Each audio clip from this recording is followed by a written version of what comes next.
Well, welcome back folks. So part 2 of the servicing of my engine in my Merryfish 805. So today's job is flushing the seawater coolant side of the engine. I've noticed that it's getting a little bit warmer, the engine, over the season. We're getting a bit of a build up. I haven't cleaned this engine for 2 years now on the seawater side, so it does seem like it needs it, and I'm going to show you how I'll do it. I'll show you the bits and pieces I've got and what I use and what I've made up, and hopefully this may give you an idea how to do your own engine and do your own little bit of maintenance. And yeah, so let me show you the stuff I'm going to use. Well folks, this is the stuff I use as equipment. So 1 bucket for putting the chemical treatment in, which is diluted with water, which I'll talk to you about in a minute. 1 hose pipe to connect it to the engine seawater coolant. 1 bilge pump which pushes the water through the engine to help flush. I have an impeller extractor, because you need to extract the impeller so you can get the water to flow around the system. 1 socket set to undo Jubilee clips and the like, and the chemical treatment. So there it is. This is what I'm using. There's other makes out there which are slightly dearer and slightly cheaper, but this is the one I've gone through. I've not used this one before. I've used the more expensive one normally, but yeah, so this is what I'm using. You have to dilute that with water, and if I remember rightly, you have to dilute that with, I believe, 4 parts to 1 chemical treatment. So there's 5 litres in there, so there'll be plenty of mix to get through the system. And once it starts flushing through, you'll see it all bubbling up with frothing and foaming and the rest of it, which is good because you know that the calcium is reacting with the chemical and it's cleaning the system. And I'll show you that a bit later on. But let me show you the engine next and where we connect up and what we have to do to get it all set up and ready to go. So yeah, let's do that. So there's the engine, and so the connections. So I have to undo the bolt on the header tank so I can get to this pipe here, but on the heat exchanger there. So I've got to undo that first. Also as well, I need to undo this and put the pipe in there, which is the inward pipe for seawater. So it'll push through that pipe, through the gearbox cooler, and then start the process of going around the engine. Also as well, I have to undo the impeller, which sits just there. There's the pump. So in the front there is a plate which I have to undo and then remove the impeller, which I'll show you how to do that as well. So let's get to it. Let's go and start the process of undoing everything to get everything all fitted up and ready to go.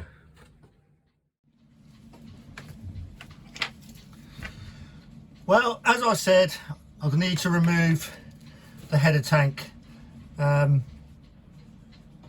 so I can get to the pipe that comes off the heat exchanger, which allows me to connect up to one part of the system that I need to get to. So it's just a question of undoing that nut, and there's a pipe that sits underneath the header tank with a Jubilee clip that needs to be undone. I've already undone that, the Jubilee clip, so it's just a matter of me undoing this now and pulling the bottom pipe off to get the header tank out of the way. So let's get this done, out of the way, and I'll show you the next part of the process.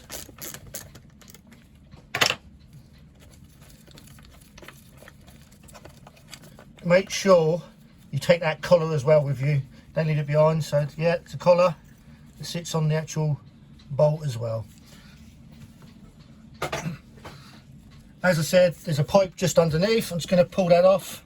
You're going to lose a little bit of coolant on that, you probably can hear it, and now it's just a question of moving this out of the way.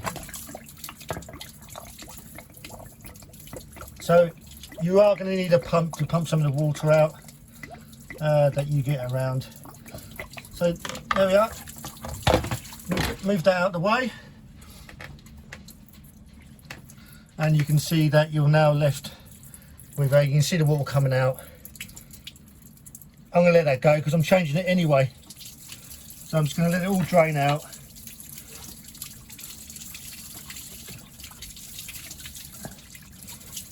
And I need to get to that pipe there on the header tank, so that's what I should do next.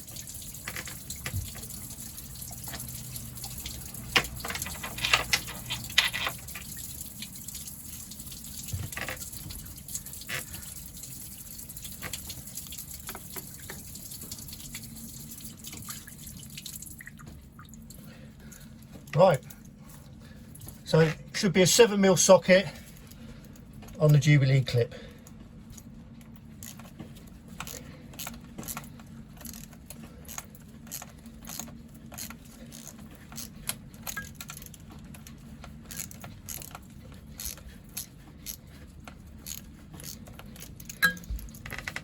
It's just a matter of undoing it and relocating the actual Jubilee clip out of the way so you can get to the pipe to pull it off.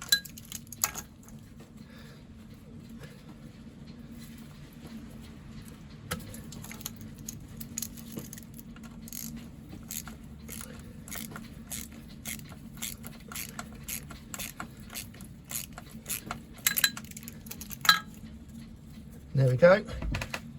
Now it's just a matter of getting the pipe off.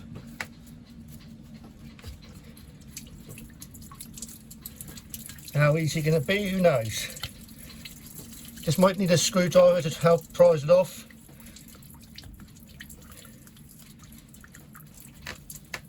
So let's do that now. Let's get a screwdriver and prise it off.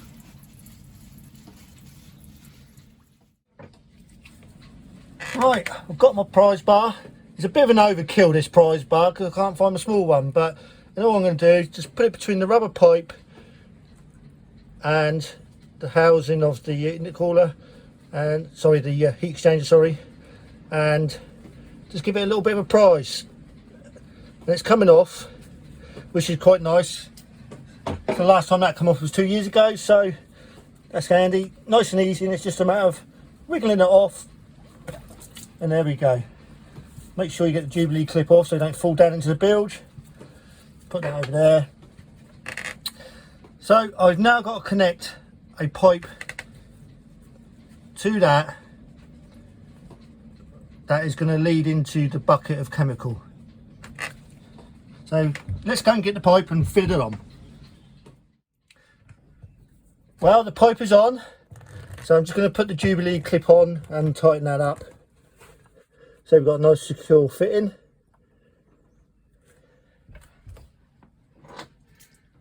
Because obviously it's got to be watertight, so we don't have chemical water spraying all over the place. So I'm just going to nip that up now.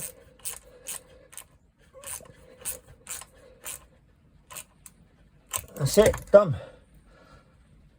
So that's one pipe on. Now it's a question of going to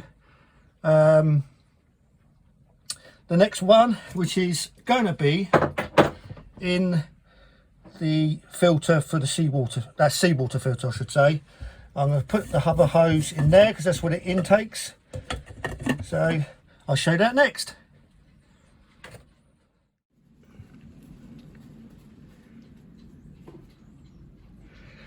So that's where my seawater filter is. So it's just a question of undoing the lid, which I've partially undone already. Make sure you don't drop the seal out. I'll put it up there, up the side.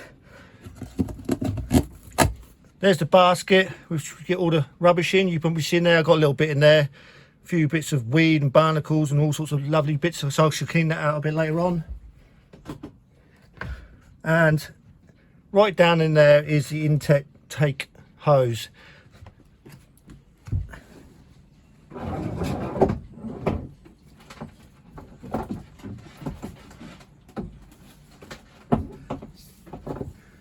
So that's the hose that I'm going to use to push down into the seawater filter intake pipe, which then leads onto the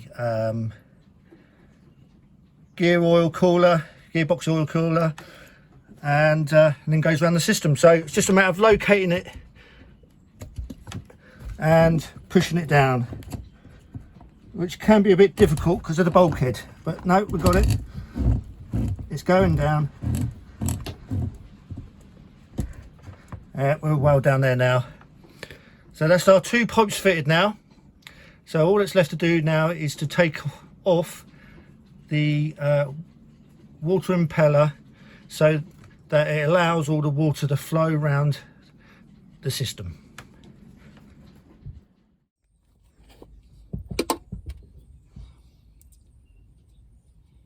As you can see, now looking at the water pump, there is 4 bolts that hold the plate on, which is the copper looking plate. That's the main body there of the impeller housing. So let's get the bolts off and go from there. And as usual, got the wrong nut, so let's get the right one.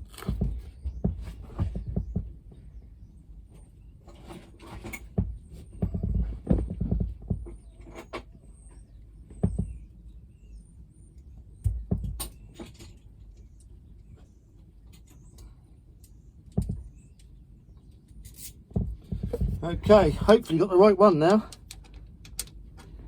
Hopefully. Yeah, we got the right one. So it's just a matter of cracking them off and getting the plate off. Again, I'm doing a lot of this blind, just by feel, because there's not a lot of access in here.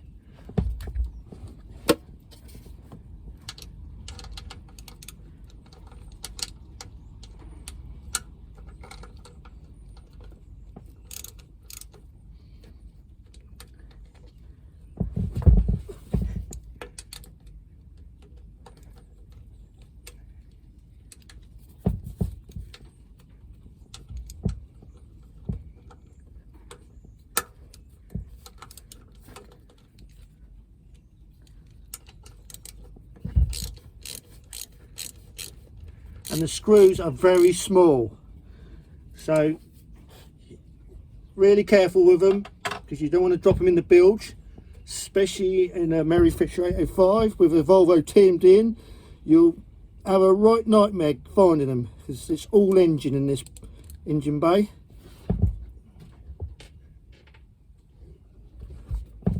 So one out. The good thing is that once you cracked them, they are just a matter of finger tight as such.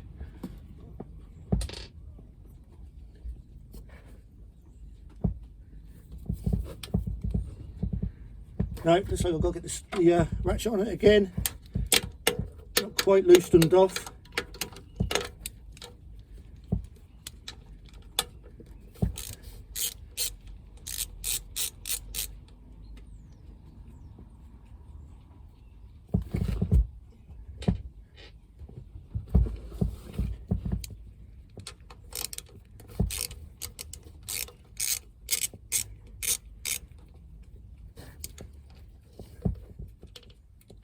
And there we go, all the bolts are out. Oh no, it's just one more. I'll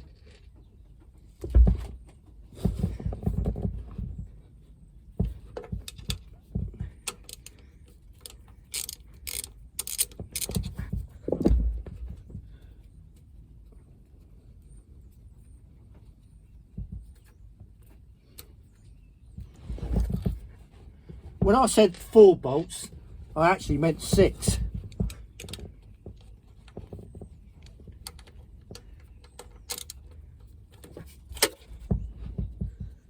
Hopefully this is the last one. And make sure I don't drop the plate as well. So I'm just going to hold that in as well. And take the plate off. There we go. Make sure you get the rubber seal as well. Make sure that comes off. There's a little bit of scoring in the actual plate. I don't know if you can see that. There we go. Hopefully you can see it. Anyway, let's get the impeller out next.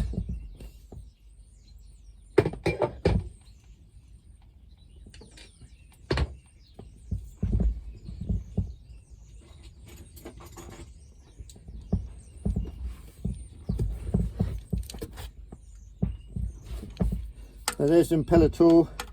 Just a question of pushing it in and tightening it up and then pulling the impeller out. Hopefully it shouldn't be too bad. Bit of luck. So just tighten it up with this thumb lock here, which tightens against the rubber impeller, which then helps it grip the impeller to then pull it out. Again, I'm going to do it as tight as you can get it, and then just a question of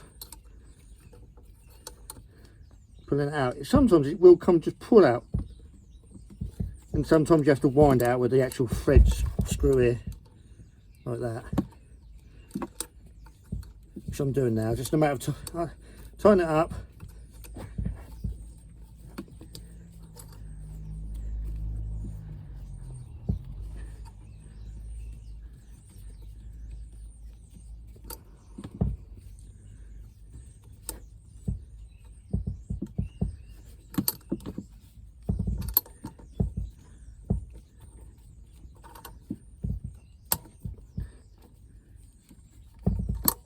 I can feel it biting now.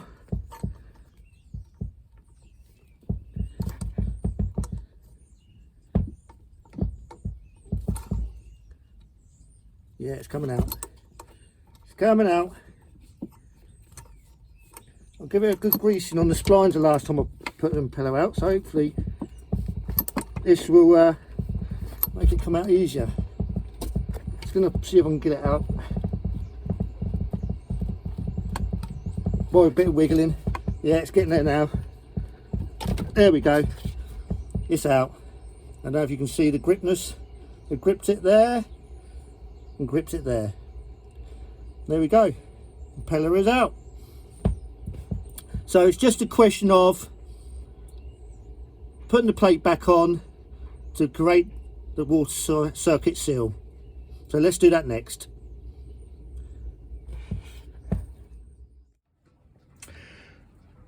Well, the pipes are all connected. One connected on the heat exchanger. I've had to move the pipe that was in the filter to the pipe on the gearbox oil cooler. It just wasn't making a great seal. It did before, but for some reason it just wouldn't make a great seal this time round. So I've reconnected the pipe onto the cooler and it's all sealed up. No leaks, that's great. So follow the pipes all the way round. One pipe with the pump and one pipe exiting out the water. So if I switch it on now, gives you some idea what it's going to look like. Just going to put the connecting there into the cigarette lighter, and there we go. Water coming out, water pumping in, and that is the process. I've yet to put the chemical in, which I'm going to do now. I'm going to put the chemical in and start the process. I always put water in first, just to confirm that there's no leaks and you've not got massive spillage, because the last thing you want to do is put in the water with the chemical and you find a massive leak. on the piping and you've just wasted all your chemical. So there we are, it's all ready to go. I'm going to put the chemical in next. So I'm happy that there's no leaks, we're all good to go. It's pumping around fresh water at the moment. Now I'm going to add the chemical. I'm going to add 3 litres of chemical as I've got 12 litres of water, and you watch that water change and start frothing. It's going to take a little bit of time, but it will go through.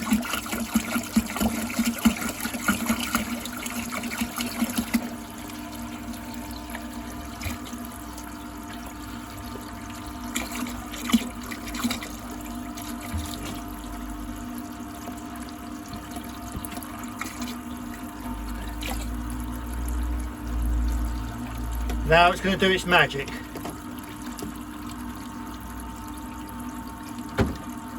You can see the water coming out, and it's working a treat.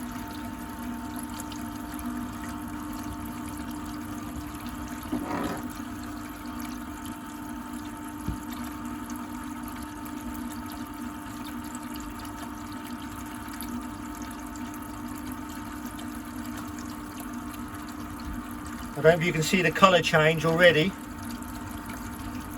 It's gone from clear to slight green colour, so it's making its magic work.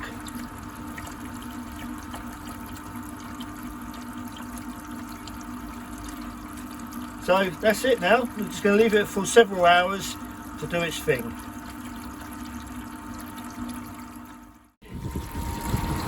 Well, I'm cleaning it with fresh water now. It's all nice and clear, as you can see. So I'm just circulating the clear water through the system, make sure that all the residue's gone. Filling up with a normal tap, and yeah, looking good, looking good. So the next job to do is put new seals on the